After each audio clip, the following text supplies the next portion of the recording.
امام حسن علیہ السلام کی ظاہری زندگی میں بی بی ام فرواہ نے ایک خواب دیکھا۔ بی بی خواب میں دیکھتی ہیں کہ امام حسن ایک خوبصورت پھول بی بی فرواہ کو دیتے ہیں اور پھر ایک طوفان اٹھتا ہے۔ امام حسن آنکھوں سے غائب ہو جاتے ہیں اور اس پھول سے خون ٹپکنے لگتا ہے۔ بی بی اتنے میں دیکھے کہ خواب میں وہ پھول بی بی کے ہاتھوں سے جا کے کسی صحرا میں گر جاتا ہے اور اس پھول کی پنکھڑیاں زمین پہ بکھر جاتی ہیں۔ اتنے میں آسمان سرخ ہونے لگتا ہے اور امام حسین اس پھول کے پتوں کو چنتے ہیں۔ بی بی ام فرواہ کی آنکھ کھلتی ہے، آپ زار و قطار ہوتی ہیں۔ امام حسن علیہ السلام نے جیسے ہی بی بی کو دلاسا دیا تو بی بی ام فرواہ نے خواب بیان کیا اور آپ فرماتے ہیں، اے ام فرواہ، ان قریب مجھے شہید کیا جائے گا اور میرے بھائی حسین پہ ایسی غربت آ جائے گی کہ اس کو بے جرم و خطا کربلا کی گرم زمین پہ قتل کیا جائے گا اور میرے اس معصوم بچے قاسم کی لاش کو صحرا میں پامال کیا جائے گا۔ پھر امام حسن فرماتے ہیں، اے فرواہ، ہماری اس قربانی کے بغیر اللہ کے دین کا بچنا ناممکن ہے۔ بی بی ام فرواہ فرماتی ہیں، اے امام وقت، اگر اللہ کے دین پہ مجھے اپنا قاسم قربان کرنا پڑے تو میں کبھی بھی پیچھے نہیں ہٹوں گی۔ بی بی ام فرواہ کے والد کا نام امراء القیس یمانی ہے، جو یمن کا بہت بڑا تاجر تھا اور جس نے امام علی علیہ السلام کے قدموں کو چوم کے اپنی تمام دولت امام علی علیہ السلام کے سپرد کی تھی۔ امام علی علیہ السلام نے ان کی 2 بیٹیوں میں برابر برابر تقسیم کر کے ان کو مدینے میں ہی گھر بنا کے دیا تھا۔ پھر امراء القیس نے اپنی بڑی بیٹی بی بی سلمہ کی شادی امام حسن سے کرنے کی گزارش کی اور اپنی چھوٹی بیٹی رملہ امام حسین سے کروانے کی امام علی کے سامنے گزارش کی۔ امام علی نے دونوں شہزادوں اور دونوں شہزادیوں کی رضامندی سے شادی کروائی اور بڑی بیٹی کا نام ام فرواہ رکھا اور چھوٹی بیٹی کا نام ام رباب رکھا۔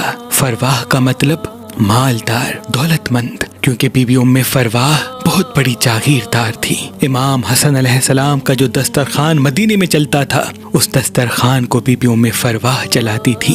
آپ کے در سے کبھی بھی کوئی سوالی خالی نہیں جاتا تھا۔ بی بی ام فرواہ کی شادی امام حسن علیہ السلام سے 35 ہجری میں ہوئی۔ اللہ نے آپ کو 38 ہجری میں ایک بیٹی عطا کی جس کا نام امام علی علیہ السلام نے فاطمہ رکھا، اور امام علی علیہ السلام نے فرمایا، اے حسن، اس بیٹی کا نکاح حسین کے بیٹے علی زین العابدین سے کرنا، کیونکہ تیری بیٹی اور حسین کے بیٹے سے ہی آگے سادات کی نسل چلنی ہے۔ آج جو بھی حسینی سید جہاں رہتا ہے وہ حسنی سید بھی ہے، حسینی سید بھی ہے، کیونکہ امام محمد باقر علیہ السلام کے نانا امام حسن علیہ السلام تھے اور امام محمد باقر علیہ السلام کے دادا امام حسین علیہ السلام تھے۔ اللہ نے بی بی ام فرواہ کو 7 شعبان 47 ہجری ایک شہزادہ عطا کیا جس کا نام امام علی علیہ السلام نے قاسم رکھا، یعنی تقسیم کرنے والا۔ شہزادہ قاسم کی آنکھیں ہو بہو امام علی علیہ السلام سے ملتی تھیں اور پیشانی اور گال رسول اللہ صلی اللہ علیہ وآلہ وسلم سے۔ اور پھر 12 شعبان 49 ہجری کو اللہ پاک نے بی بی ام فرواہ کو عبداللہ ابن حسن عطا کیا۔ آپ کے دونوں ہی شہزادے کربلا میں شہید ہو گئے تھے۔ بس جیسے ہی 50 ہجری کے سفر کا مہینہ آتا ہے تو ایک رات امام حسن علیہ السلام بی بی ام فرواہ کو طلب کرتے ہیں اور ایک تعویذ لکھ کے یہ وصیت کرتے ہیں کہ اے فرواہ، اب ان قریب تم اپنی آنکھوں سے مجھے نہیں دیکھ پاؤ گی۔ یہ تعویذ قاسم کے بازو پہ باندھ لینا اور جب غربت کی انتہا ہو جائے اور قاسم مجھے حد سے زیادہ یاد کرنے لگے تب اس تعویذ کو کھولنا۔ بس جیسے ہی امام حسن کی شہادت ہوتی ہے، امام حسین علیہ السلام شہزادہ قاسم کو اپنی پلکوں پہ رکھتے ہیں۔ کبھی بھی ان کو یہ احساس نہیں ہونے دیتے کہ ان کے بابا کی شہادت ہو چکی ہے۔ تاریخ نے لکھا، امام حسین اپنے بیٹے علی اکبر سے بے پناہ پیار کرتے تھے۔ آپ راتوں کو اٹھ کے علی اکبر کے چہرے کا بوسہ لیتے تھے کیونکہ آپ کی صورت رسول اللہ سے ملتی تھی۔ علی اکبر شہزادہ قاسم سے عمر میں 5 سال بڑے تھے، لیکن جب شہزادہ علی اکبر امام حسین کی گود میں ہوتے اور شہزادہ قاسم امام حسین کے قریب آتے تو آپ علی اکبر کو اپنی گود سے اٹھا کے شہزادہ قاسم کو اپنی گود میں لیتے تاکہ میرے بھتیجے کو کبھی بھی یتیمی کا احساس نہ ہو۔ بس دور بدلتا جاتا ہے، سادات پہ ظلم بڑھتا جاتا ہے، یہاں تک کہ سن 61 ہجری میں کربلا آ پہنچتے ہیں۔ جیسے ہی 10 محرم کا سورج طلوع ہوتا ہے، ہر کوئی جوان امام حسین کے پاس آ کے اجازت لیتا ہے اور شہادت کا جام پیتا جاتا ہے۔ جناب قاسم بار بار کوشش کرتے ہیں کہ وہ بھی اپنے چچا کے پاس جائیں، انہیں بھی اجازت ملے اور وہ بھی میدان میں جا کے کفار کو فنار کریں، لیکن جیسے ہی امام حسین کی نظر شہزادہ قاسم کے معصوم چہرے پہ پڑتی ہے، آپ انہیں اجازت نہیں دیتے اور یہ کہتے ہیں، اے قاسم، مجھے جب جب حسن کی یاد آتی ہے میں تجھے دیکھ لیتا ہوں۔ اے میرے بچے، میں تجھے کیسے اجازت دوں؟ تو میرے بھائی کی نشانی ہے۔ بس جناب قاسم زار و قطار روتے ہیں۔ بی بی ام فروا نے جیسے دیکھا کہ شہزادہ قاسم امام حسن کی شہادت کے بعد آج پہلی مرتبہ تنہا بیٹھے ہیں اور زار و قطار رو رہے ہیں، آپ قریب آتی ہیں اور فرماتی ہیں، اے میرے بچے، کیا بات ہے؟ شہزادہ قاسم پوری بات بتاتے ہیں کہ مجھے میرے چچا اجازت نہیں دیتے، مجھے بھی اللہ کے دین پہ قربان ہونا ہے۔ اتنے میں بی بی ام فروا کو امام حسن کی بات یاد آتی ہے۔ آپ جناب قاسم سے فرماتی ہیں، اے میرے بچے، تیرے بازو پہ ایک تعویذ بندھا ہے جو تیرے بابا نے لکھ کے دیا تھا کہ جب غربت کی انتہا آ جائے تو اس تعویذ کو کھول دینا، اللہ تمہاری مشکلات ختم کر دے گا۔ آج اس تعویذ کو کھول دے۔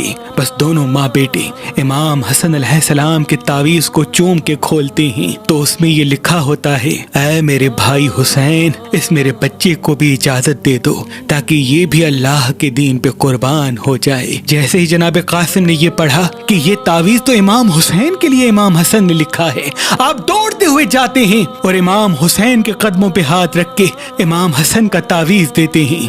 امام حسین نے جیسے ہی تعویذ امام حسن دیکھا تو زار و قطار روتے ہیں اور فرماتے ہیں کہ حسن تو میرا بھی امام ہے، آج حسن کا حکم یہ میں کیسے ٹال سکتا ہوں؟ اے قاسم، جا اپنی ماں سے الوداع کہہ کے آ۔ جناب قاسم جیسے ہی خیمے میں جاتے ہیں، بی بی ام فروا شہزادے کے چہرے کو چوم کے کہتی ہے، اے میرے بچے، ایسی قربانی دینا کہ جناب فاطمہ الزہرا کے سامنے میں سرخرو ہو جاؤں۔ بس شہزادہ خیمے سے باہر آتا ہے اور جناب عباس جو جنگ میں شہزادہ قاسم کے استاد تھے ان کو تیار کرتے ہیں۔ جناب عباس کے پاس جتنی بھی زرہ تھی وہ سب بڑے جوانوں کی تھی اور جناب قاسم کی عمر مبارک صرف ابھی 13 سال کی تھی۔ بس جیسے ہی جناب عباس شہزادہ قاسم کو زرہ پہنانا چاہتے ہیں، کوئی بھی زرہ شہزادے کو پوری نہیں آتی۔ اتنے میں جناب قاسم کہتے ہیں، اے چچا عباس، میں زرہ کے بغیر لڑوں گا۔ بس امام حسین سے اجازت لے کے شہزادہ قاسم میدان میں آتے ہیں اور کہتے ہیں، اے اللہ کے دین کے منکروں، تم نے میرے چچا حسین کو اکیلا سمجھا ہے، آؤ مجھ سے لڑو۔ پورا میدان حیران ہو جاتا ہے کہ یہ روب کس کا ہے۔ اتنے میں آواز گونجتی ہے، یہ حسن کا بیٹا قاسم ہے، آپ کے مد مقابل جو بھی جاتا فنار ہوتا۔ اتنے میں ازرق نام کا ایک پہلوان جس کی بہادری پورے عرب میں مشہور تھی، وہ ہنس ہنس کے کہتا ہے کہ اس بچے کے لیے تو میرے بیٹے ہی کافی ہیں۔ اپنا ایک بیٹا بھیجتا ہے، جناب قاسم ان کو فنار کرتے ہیں۔ دوسرا بیٹا بھیجتا ہے، جناب قاسم ان کو بھی فنار کرتے ہیں۔ جب اس کے سارے بیٹے مارے جاتے ہیں تو پھر وہ خود میدان میں آتا ہے تو جناب قاسم ایک ہی وار سے اس کو بھی فنار کر دیتے ہیں۔ اتنے میں عمر بن سعد کہتا ہے، یہ علی کا شیر ہے، اسے فردن مقابلہ کرنا ناممکن ہے، سب مل کے حملہ کرو۔ جناب قاسم کو فوج گھیر لیتی ہے۔ دور سے جناب عباس دیکھتے ہیں، قریب جانا چاہتے ہیں۔ اتنے میں دیکھیں کہ شہزادہ قاسم لشکر کو چیرتے ہوئے میدان میں ظاہر ہوتے ہیں اور پورے لشکر سے لڑتے رہتے ہیں۔ جناب قاسم آواز دیتے ہیں، اے چچا عباس، مجھے جنگ لڑنے دیجیے۔ جناب عباس وہیں رک جاتے ہیں۔ عمر بن سعد حیران ہو جاتا ہے کہ یہ چھوٹا سا بچہ عرب کے بڑے بڑے بہادروں کو ایک ہی وار میں مار دیتا ہے۔ عمر بن سعد کہتا ہے، اس بچے کو چاروں طرف سے گھیر دو اور دور سے تیر مارتے رہو۔ 3000 کا لشکر پیچھے سے آتا ہے اور تیروں کی بارش ہوتی ہے۔ اتنے میں کوئی ظالم جناب قاسم کی پیٹھ میں نیزہ مارتا ہے۔ آپ گھوڑے کی زین سے زمین پہ آتے ہیں۔ جیسے ہی یہ منظر امام حسین نے دیکھا تو آپ سے نہ رہا گیا کہ ایک معصوم بچے کو پوری فوج مل کے مار رہی ہے۔ آپ اور جناب عباس دوڑ کے میدان میں آتے ہیں۔ اتنے میں مشرق کے گھوڑے مغرب کی طرف بھاگتے ہیں، مغرب کے گھوڑے مشرق کی طرف بھاگتے ہیں۔ جناب قاسم زمین پہ ہوتے ہیں اور گھوڑوں نے آپ کو پامال کرنا شروع کر دیا۔ کسی بھی شہید کی لاش زندہ پامال نہیں ہوئی، لیکن امام حسن کا غریب بیٹا کربلا کی زمین پہ پامال ہوتا گیا۔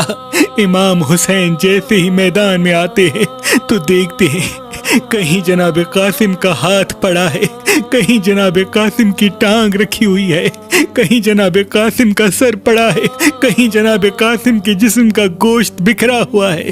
آپ اپنی ابا میں جناب قاسم کے جسم کو چنتے ہیں اور خیمے کی طرف بڑھنا شروع کرتے ہیں، اور وہاں بی بی ام فرواہ انتظار کر رہی ہوتی ہے کہ میرے بیٹے کی لاش آئے گی۔ امام حسین کو دور سے دیکھا، بی بی عرض کرنے لگی، اے امام وقت، میرے بچے کی لاش کہاں ہے؟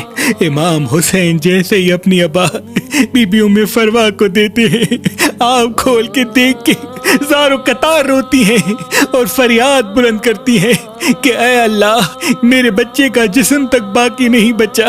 ساری بیبیاں مل کے بی بی ام فرواہ کو دلاسا دیتی ہیں۔ بی بی ام فرواہ اس پامال جسم سے جناب قاسم کا پہنا ہوا کرتا الگ کرتی ہیں اور اپنے ساتھ رکھ دیتی ہیں۔ بس جب جناب عباس بھی شہید ہو گئے، علی اصغر بھی شہید ہو گئے اور امام حسین بھی گھوڑے کی زین سے زمین پہ آتے ہیں، جیسے ہی شمر امام حسین کے گلے پہ خنجر چلانے لگتا ہے تو بی بی ام فرواہ کا دوسرا بیٹا محمد عبداللہ ابن حسن دوڑتے ہوئے میدان میں آتے ہیں اور کہتے ہیں، میرے چاچا حسین کو نہ مارو۔ وہ بے رحم ظالم اس معصوم بچے کے سر کو بھی تن سے جدا کر دیتا ہے اور امام حسین کے سر کو کاٹ کے نیزے پہ بلند کر دیتا ہے۔ بس خیام جل جاتے ہیں، شام غریباں گزر جاتی ہے، بیبیاں قائد ہو کے شام کی طرف جاتی ہیں، اور جب سالوں کے بعد رہائی ملتی ہے سب بیبیاں مدینے میں اپنے اپنے گھروں کی طرف واپس جاتی ہیں، لیکن بی بی ام فرواہ جنت البقیع میں آ کے اپنے آپ کو امام حسن کی قبر پہ گرا دیتی ہیں اور خون سے بھرا ہوا قاسم کا کرتا قبر امام حسن پہ رکھ کے کہتی ہیں، اے میرے مولا حسن، ہمارے بچے نے اسلام کے لیے ایسی قربانی دی ہے کہ اس کا جسم تک باقی نہیں بچا۔ سلام ہو شہزادہ قاسم پر، سلام ہو بی بی ام فرواہ پر، اور سلام ہو کربلا کی تمام ماؤں پر۔